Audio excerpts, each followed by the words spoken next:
Myth number 4, you can target fat loss. Yes, that's absolutely right, you can target fat loss.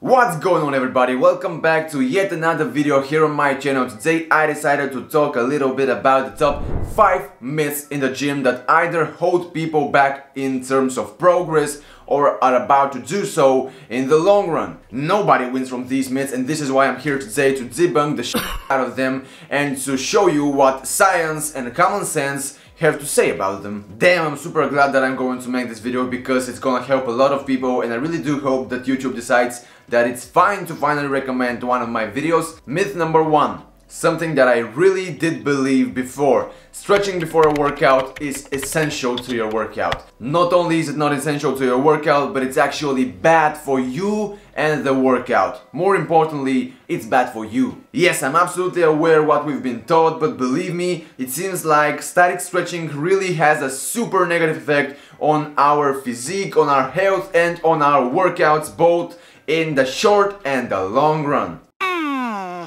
If you don't know what I'm talking about, static stretching is when you hold a certain position that stretches a muscle or a tendon of your body, and you do that for a certain period of time. For example, if you do this with your neck and you hold for, I don't know, 5 seconds, that's a static stretch of your trapezius. It seems that from a new study's point of view, if you do static stretching before a workout, this loosens up your tendons and therefore makes your muscles weaker and less stable, which leads to many injuries. I don't know what you really think of that study, but with me having done 10 to 15 minutes of static stretching before each and every one of my workouts, and with me having been injured with biceps tendinitis, I may be able to confirm that there is something right in this study. So what am I recommending? To never warm up again before a workout? No, absolutely not. You should always warm up before a workout. But I'm talking about warming up by stepping on a treadmill or stepping on a Stairmaster and walking, running or climbing the stairs for 10 to 15 minutes just until you break a sweat. After you do this, you are going to be absolutely warmed up for a training session, but I'd really recommend you to contribute to this with a little bit of dynamic stretching. If you want to see my dynamic stretches before a workout, you can check the video in the right top corner of the screen right now.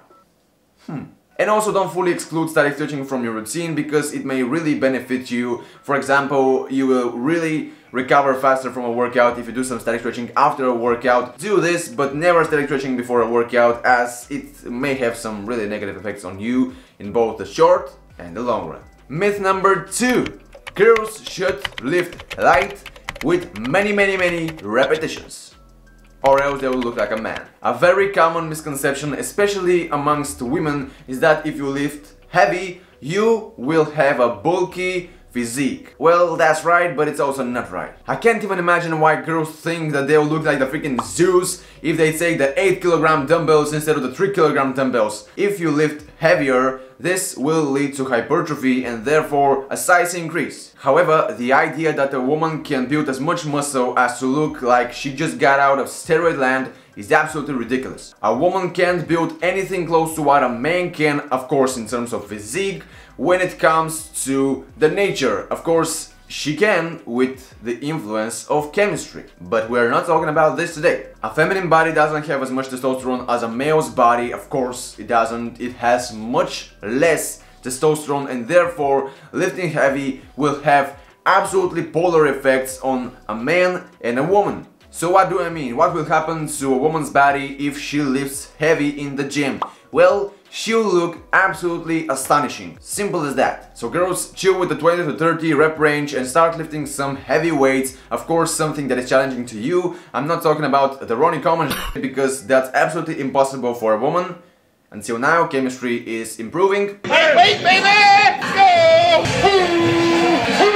But just do something challenging for your body, because this is exactly how body recomposition works and the only way that you are going to achieve your dream body. Talking about challenging workouts, this leads me to the 3rd myth, which is no pain, no gain. Keeping it short and concise, this got me in a lot of trouble. Your body really needs to go through some struggle and grinding in order for it to progress. Of course, that applies in life and in the gym, but there is a little bit of a twist to it. When it comes to the gym, a sharp or chronic pain should never signal you to keep smacking your head in the wall, because this will not make it better ever. If you ever feel such pain that you've never felt before, just stop. Stop immediately. It's better to not finish a single workout than to not be able to finish one ever again in your life. That sounded dramatic, but that's what I've been going through for the past 8 months. And still going through it, but I'm soon going to be back in the gym.